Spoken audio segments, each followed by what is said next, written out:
Baiklah, seterusnya kami akan membawakan satu wawancara yang telah pun kami berigakan lebih awal lagi untuk hari ini. Wawancara kita seterusnya ialah mengenai dengan meraihkan Hari Hospis dan Penjagaan Paliatif tahun 2023 sedunia. Ya, Alhamdulillah ya. Jadi untuk bicara mengenai dengan perkara ini, hari ini kita telah menjemput ya dua orang tetamu undangan kita untuk bicara dengan lebih lanjut lagi mengenai dengan meraihkan Hari Hospis dan Penjagaan Paliatif 2023 sedunia. Jadi kita ucapkan terima kasih kita datangkannya iaitu bersama dengan Yang Mulia Dr. Hajah Asmah binti Haji Husaini, itu penolong profesor Institut Sains Kesihatan ya Pengenalan Abdul Rashidah Sadul Bolkiah, Universiti Brunei Darussalam, dan bersama Dr. Jasmah kita juga turut mengundang hari ini Yang Mulia Dr. Haji Zuhairi Haji Muhammad, merupakan Ketua Jabatan Unit Onkologi Perubatan dan Penjagaan Paliatif, Konsultan Onkologi Perubatan, Pusat Kanser Brunei, Pusat Pakar Pantai Jerudong. Jadi apa kata kita mengucapkan selamat datang, kita sapa mereka, Intan. Assalamualaikum. Waalaikumsalam. Apa khabarnya hari ini? Alhamdulillah ya. Jadi hari ini Doktor ya, kita bicara mengenai dengan Hari Hospis dan Penjagaan Paliatif 2023. Terima kasih diucapkan kepada Doktor ya kerana sudi datang ke studio Ramai Pagi untuk bicara mengenai dengan perkara ini. Jadi pertama-tama kita akan bertanya kepada Dr. Asmah. Jadi Doktor mungkin boleh dikongsikan kepada penonton kita apa sebenarnya penjagaan paliatif ini? Bismillahirrahmanirrahim. Terima kasih. Jadi sebagai permulaan barangkali macam Ketania ni selalu dieksposkan melalui rancangan-rancangan TV atau media sosial tentang advancement di dalam perubatan. Jadi banyak rancangan TV telah menunjukkan Ketani bahawa semua sakit-sakit ini dapat diubati. Selalu dia punya chapter macam-macam lah. Akan tetapi ada segolongan besar daripada pesakit-pesakit ini unfortunately diorang terpaksa hidup dengan sakit diorang sehingga akhirnya macam itu. Jadi berbalik dengan definisi paliatif ini, Pertubuhan Kesihatan Sedunia telah memberi satu definisi penjagaan paliatif. Penjagaan paliatif adalah satu pendekatan perubatan yang meningkatkan kualiti hidup pesakit serta keluarga mereka yang menghadapi masalah-masalah yang berkaitan dengan penyakit yang mereka hadapi tersebut. Dan dekatan ini bermatlamat untuk mengurangkan penderitaan atau beban. Orang-orang sakit ini diorang melalui beban kehidupan melalui pencegahan awal, pengenalan awal dan assessment yang sistematik yang dilakukan oleh pakar-pakar kesihatan paliatif.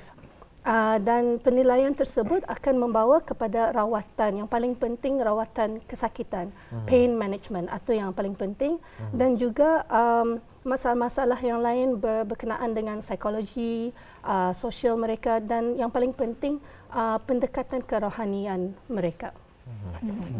Baik. Jadi itu ya, dan mungkin boleh Doktor ya mungkin boleh menambah sedikit ya, silakan. So dari segi Kementerian Kesihatan dan juga dari segi Pantai Jerudong Medical Center lah, rawatan pakar paliatif ini ditubuhkan pada tahun 2029. Ia berfungsi seperti Puan Hajah, Dr. Hajah menerangkan, fungsinya mengawal simptom-simptom yang dialami oleh pesakit-pesakit yang kronik dan juga pesakit-pesakit kanser yang seperti masalah jantung, sakit advance, paru-paru atau masalah hati yang advance. Semua ini orang meningkatkan kualiti hidup dan pesakit, terutama bukan saya untuk pesakit tetapi untuk keluarga mereka juga. Dan alhamdulillah di PJSC pun menawarkan, Pantai Jerudong pun menawarkan perkhidmatan yang sama, tetapi di Pantai Jerudong berfungsikan khas untuk pesakit-pesakit Ketani yang menghadapi penyakit kanser yang menerima rawatan di Pusat Kanser Brunei.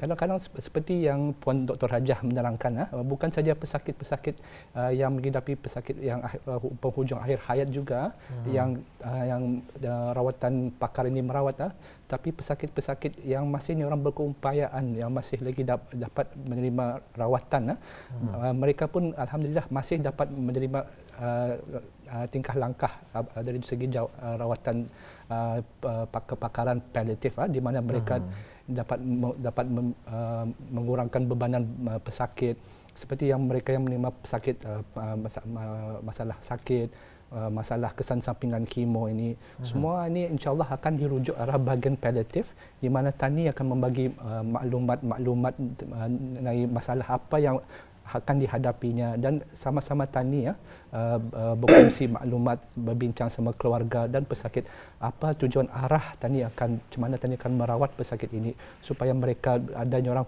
kepahaman juga lah. Yang penting ialah melihat seseorang itu bukan dari segi penyakit, tapi melihat seseorang itu dari keseluruhan, seperti Puan Najah cakap, dari segi fizikal, kerohaniaan, psikososial lah. Ya. Jadi alhamdulillah, terima kasih atas pengongsian di antara mukadimah untuk topik perbincangan kita hari ini. Dan telah membincangkan mengenai dengan definisi penjagaan paliatif seperti yang dikongsikan tadi.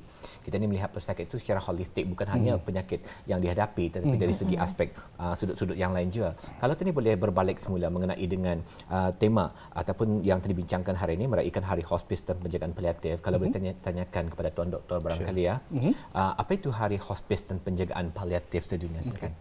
Okey, so hari penjagaan hospis dan paliatif sedunia ini hari untuk meningkatkan kesedaran mengenai penjagaan hospis dan paliatif.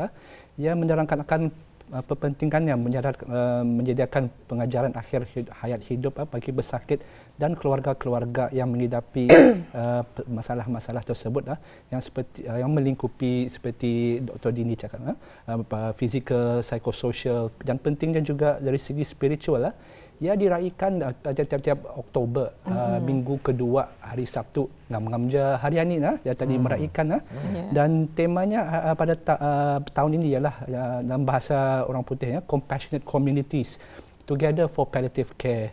Maksudnya maksud temanya ialah bukan saja Tani orang dari segi doktor-doktor, jururawat atau pakar-pakar lain, tapi masyarakat keseluruhannya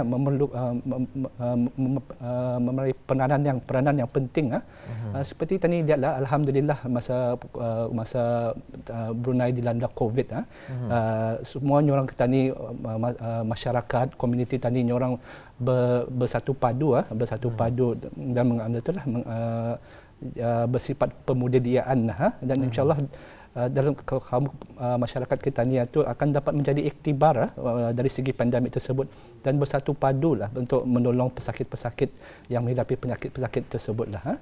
Dan alhamdulillah pada tahun ini juga pun PJSC pun Pantai Jerudong Specialist Center meraihkan pertama kalinya Hari Hospis dan Penjagaan Paliatif sedunia ini di mana kemarin alhamdulillah tadi telah mendengar satu ceramah dari seorang pakar ustaz dari grief and loss dan insyaallah dalam tempoh akan tiap-tiap hari Jumaat akan datang ini akan mendengarkan segi dakwah je pun dari segi penjagaan akhir hayat. Dan satu lagi yang penting ialah untuk orang meningkatkan kefahaman kita ni mengenai penjagaan akhir hayat, bukan saja dari orang kita ni je pun, tapi mahu je tadi mengetahui dari budaya-budaya puak kita ni seperti budaya Iban, Dusun, Bisaya dan terutama kali kaum Cina lah untuk menerangkan apa budaya-budaya mereka yang perlu tadi pahami supaya tadi dapat menolong mereka lah. Ya, jadi itu mengenai dengan Hari Hospis dan juga Penjagaan Paliatif Sedunia. Jadi seterusnya ni, dan doktor mungkin boleh berkongsi juga, dapatkah doktor berikan definisi bagi penjagaan paliatif atau perubatan paliatif ini? Okey.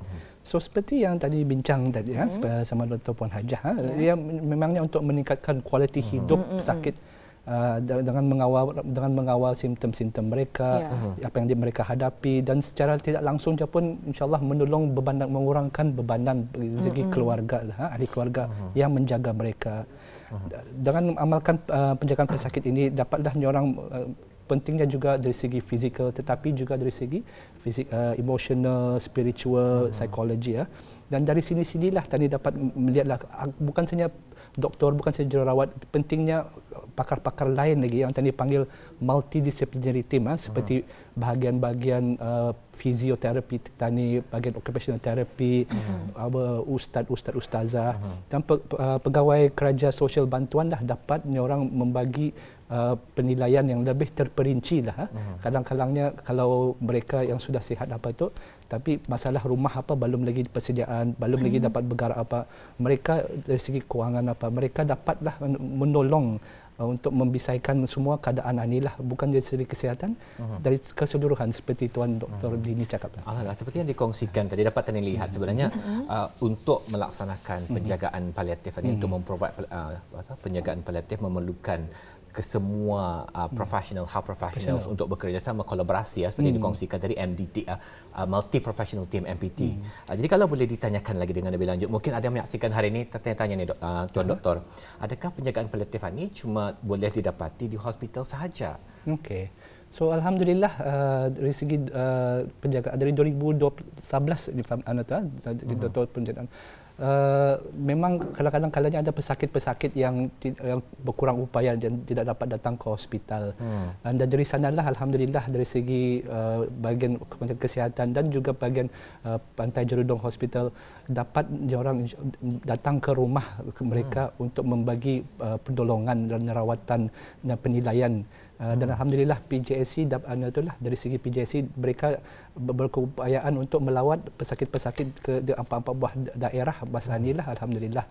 Dan satu lagi cara-caranya yang insyaallah dan sudah tadi laksanakan ialah dari segi rawatan perkhidmatan bantuan talian, di mana mereka pesakit-pesakit atau keluarga-keluarga dapat menghubungi talian tersebut untuk orang meminta nasihat, meminta untuk menyambungkan ubat dan dapat membuat penilaian Semua ini orang berfungsi ialah untuk bertujuan matlamatnya adalah mengurangkan bebanan bagi pesakit-pesakit untuk masuk ke hospital supaya mereka dapat meluangkan lebih masa lagi banyak untuk di rumah sama ahli keluarga mereka lah. Ya.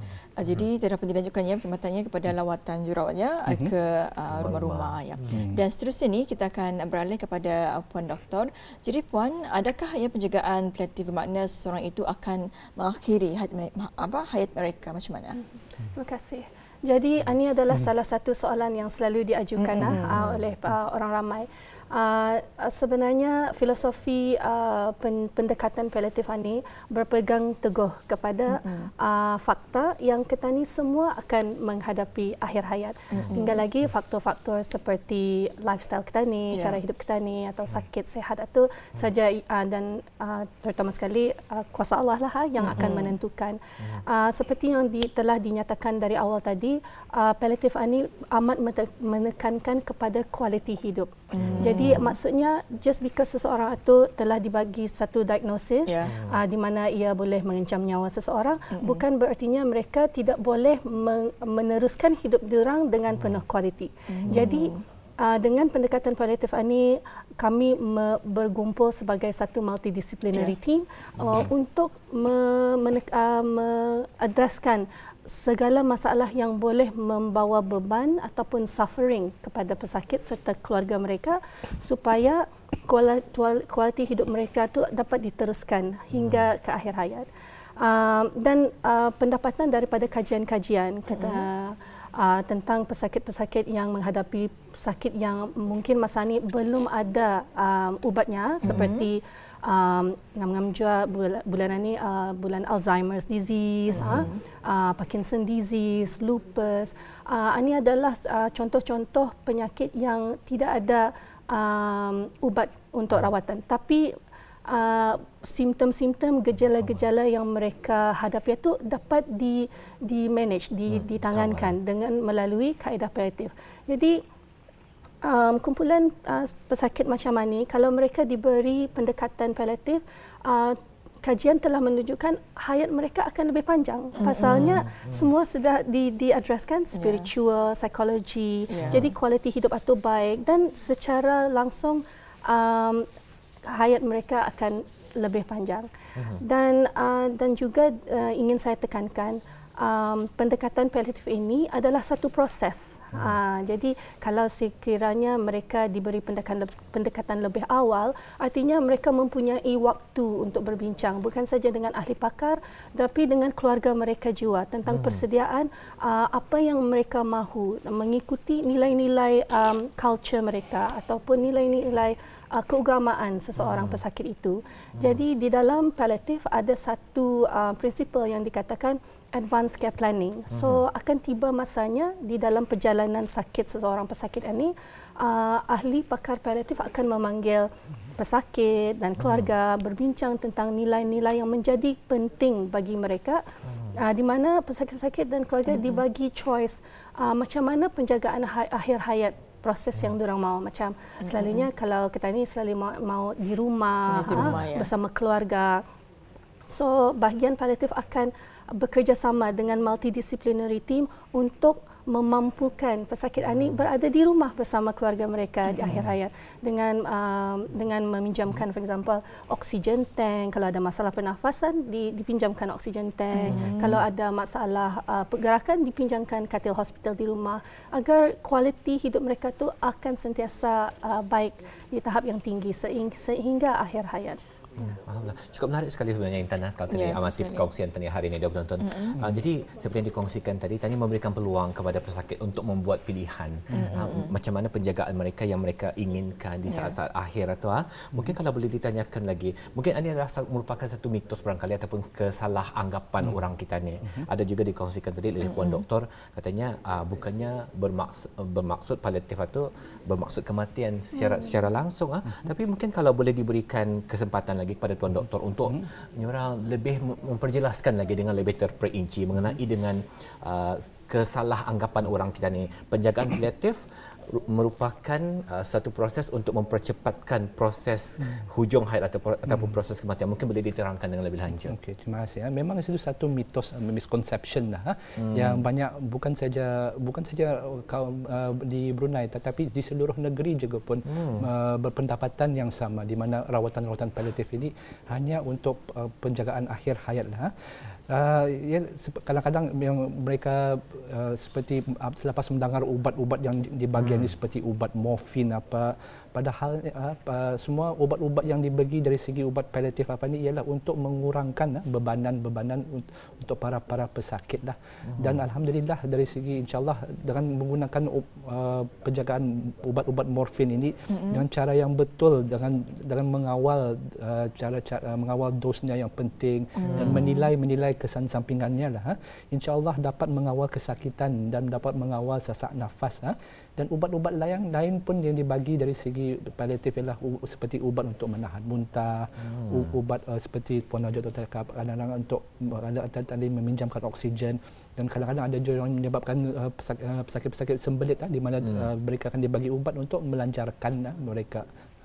So semua inilah kaedah tujuan matlamatnya ialah untuk mengurangkan bebanan seperti yang tadi bincang tadilah bukan saja untuk pesakit-pesakit paliatif, pesakit yang dirujukan pada pesakit paliatif ini akan menghadapi hayat terakhir tapi pesakit yang masih lagi terima rawatan yang boleh sembuh, kadang-kadangnya macam pesakit selepas berputung lepas berputung peranakannya kadang-kadang terlampau sakitnya tempat jahitannya kadang-kadang dari segi pesakit puan pakar-pakar puan akan merujuk arah bahagian kita tadi untuk menolong, untuk membagi rawatan-rawatan supaya pesakit yang baru bekas berputung atau orang selesa dan insyaallah dapat selesa, dapat bergerak, dapat orang insyaallah dapat balik ke awal.